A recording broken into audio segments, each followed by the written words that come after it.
the end of opportunities to invest versus the beginning of them, then your whole experience is different. If your economy really were to take a huge explosion and take a huge drop down, it would be one of the greatest opportunities of your life. The fact that it's no longer growing geometrically is an advantage to you, if you understand that. Because by the way, you make more money when things burn down than when they grow because they burn down faster. It takes years to build the towers in New York, burn them down in a couple hours. And if you're smart, you can know how to do well no matter what the economy is doing. That's really the skill set you got to master. But none of that will you get to unless you can come up with an empowering meaning from the situation. That's what makes somebody successful. What makes Oprah Oprah is she focused on what she could control. Oprah focused on what was possible, what was in the future, and how she could do something right now to make it happen. Oprah mastered meaning. She didn't say, I'm African American, I'm poor and I'm broke and I have no resources. She goes, I'm a tower of power and I'm going to find the way to make this world change. Those belief systems got her, those states and beliefs, to the strategies that made her Oprah. Make sense? So, the piece here is meaning. What does it mean? And then the third decision you're making right now, and again, when I say you're making it, be honest. You may not be making these decisions consciously. Maybe you're unconscious just habitually because you're not paying attention.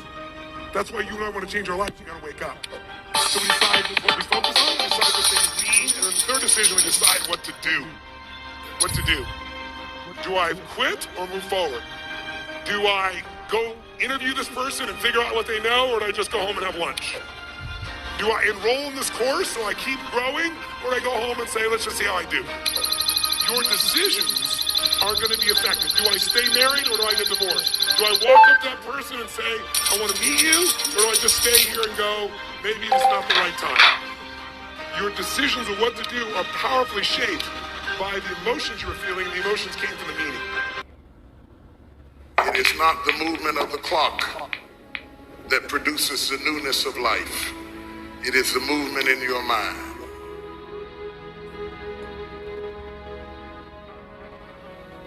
You're going to hear all kinds of things said about you.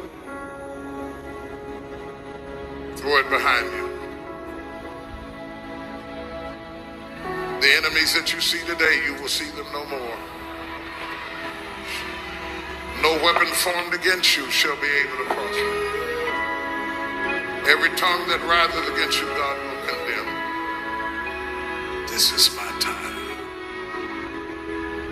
Truth of the matter is, everybody in here is going through a change. You don't have to be ashamed of yours. We are all in the process of transforming to a higher, better expression of myself. Let this be the year that I birth a higher, better expression of myself.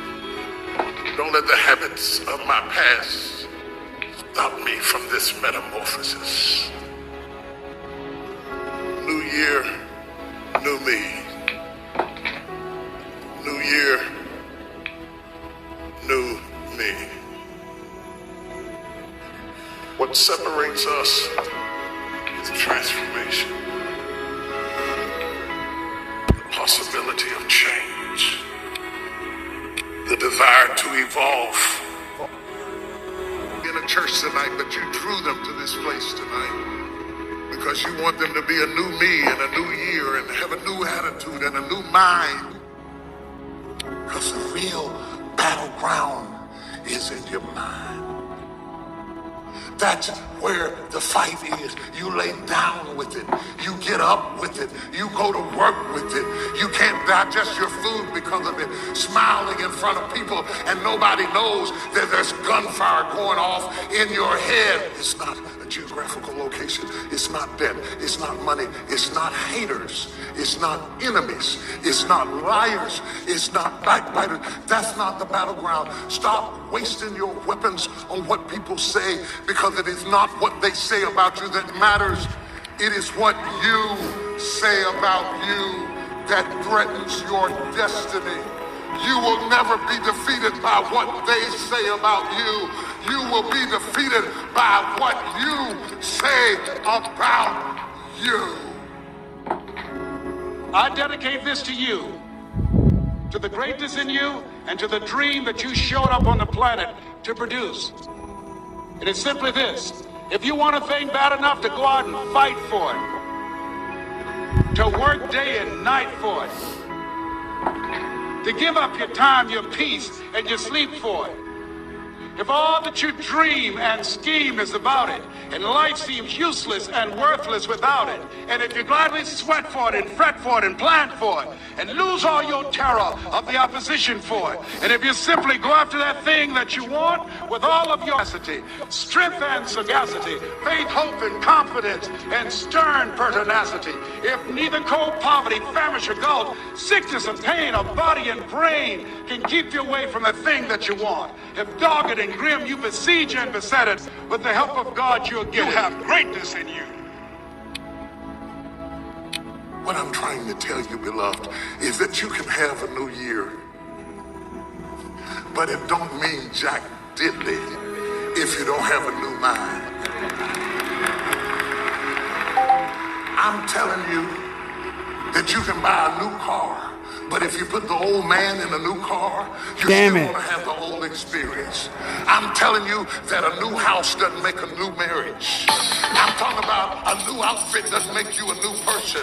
And if you think you are magically going to be a new person, I hate to be the bearer of bad news, because new life comes from a new mind and a new way of looking at your life. I cannot step into the future and still think in my past. I cannot let the rumors and the stain of what they said about me destroy my opportunity.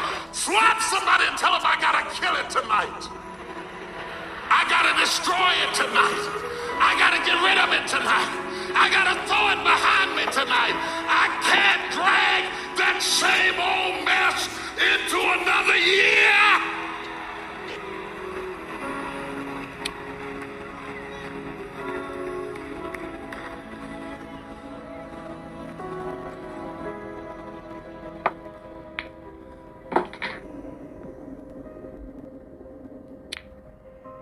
Are you committed?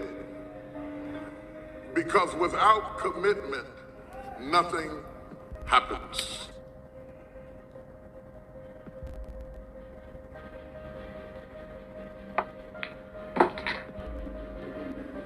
If you don't learn to give like you learn to get, every area that there is not reciprocity, it will die. Reciprocity. What do you give back for what you get? If you're not committed, you're not going to make it. Even the ones with the personalities you don't like. You have to be committed through the storm and the rain and the heartache and the pain and the disappointment. You have to believe in the we and the us and not the me and the you. Or you're not going to make it. It's a commitment. It's not a feeling.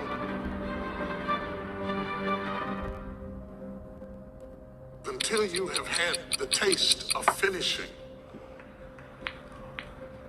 you will not respect yourself. Until you follow through, until something is done, come hell or high water, tears and struggles and pain, and you go through it anyway, and you show up and you continue to fight on no matter the circumstances. After a while, something begins to wither inside of you.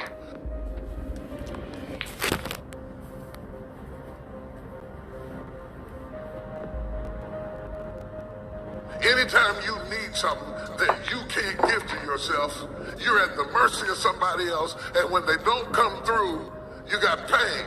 And what you become is the consequences of what you didn't get.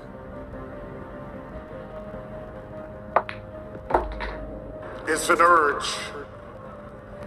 It's an urge. Truth be told, every champion has felt it. Every president has felt it. Every king has felt it. Every lion has felt it. Every winner has felt it. Every soldier has felt it.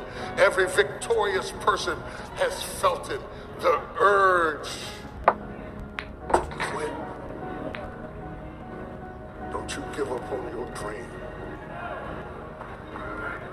I don't care if you don't have the money, you don't have the help, and you don't have the family for it, and you don't have the background for it, and you don't have the friends for it. Don't you give up on your dream. Don't you do it. Don't you do it. Don't you do it. It may take you twice as long. You may have to take courses and classes. You might not read as fast. You might not move as quick. You might not have as much. But don't you quit.